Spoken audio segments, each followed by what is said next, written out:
En su primer mensaje sobre las protestas estudiantiles, el presidente Joe Biden aprovechó para enfatizar que existe el derecho a protestar, pero no a causar caos, y que no hay lugar para discursos de odio o violencia de ningún tipo, sea antisemitismo, islamofobia o discriminación, dijo, contra los árabes estadounidenses o palestinos estadounidenses.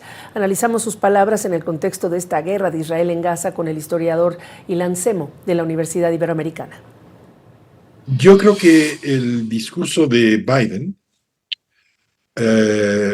contiene una suerte de concesión a las exigencias, las demandas del sector republicano, del sector más conservador de Estados Unidos, de que se convoque a la policía, a la fuerza pública para dar una solución muy violenta, muy radical contra las protestas en las universidades.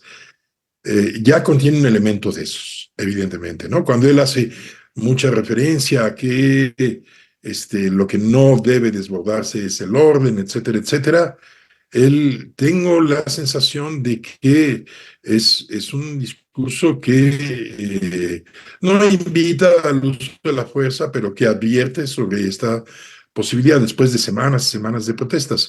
Ahora, aquí hay dos problemas centrales. Uno es lo que pasa en las universidades. Y lo que pasa en las universidades es que el movimiento de protesta ha crecido. Creo que hasta hace 3, 4 días era un movimiento pacífico, multiidentitario, árabes, palestinos, judíos, mexicanos, católicos, lo que es el estudiantado hoy en día americano, de todos los orígenes, confraternizando, pidiendo simplemente que las universidades ya no sostengan relaciones con empresas ligadas a inversiones en Israel, que es algo común en las protestas estudiantiles americanas desde que pasó en el caso de Sudáfrica o con las manifestaciones contra los combustibles fósiles, etc. Pero en días recientes, sobre todo en UCLA, hubo un cambio, porque franjas de ultraderecha, yo no sé si son estudiantes, agredieron directamente a los estudiantes. Y se creó una situación muy violenta que dio paso a que las autoridades tuvieran que convocar la intervención policíaca.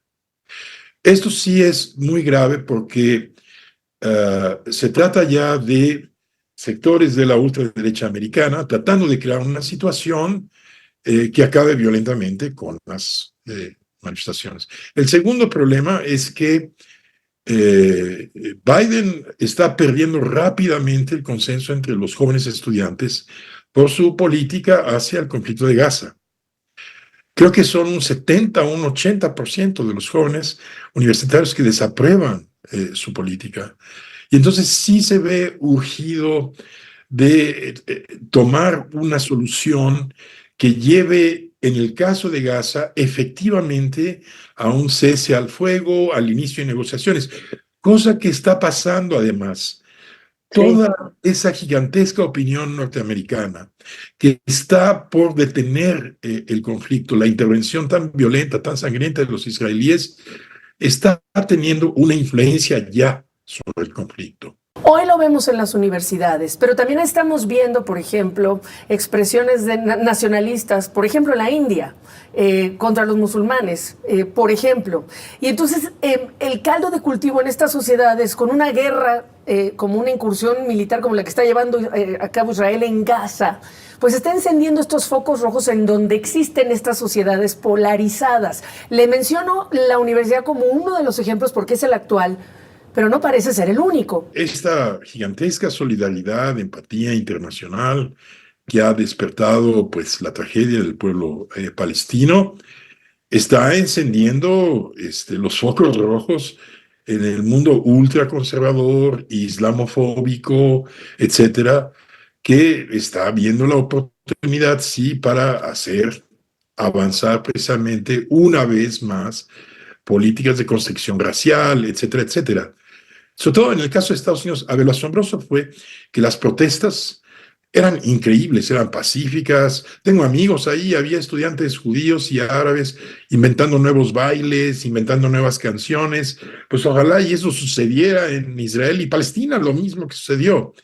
Pero la extrema derecha lo que va a tratar de hacer es crear situaciones de violencia, de islamofobia, de presentar a toda la protesta como una protesta antisemita, lo cual no ha sido en absoluto. No hay banderas de Hamas, no hay signos antisemitas en las protestas mismas, etc.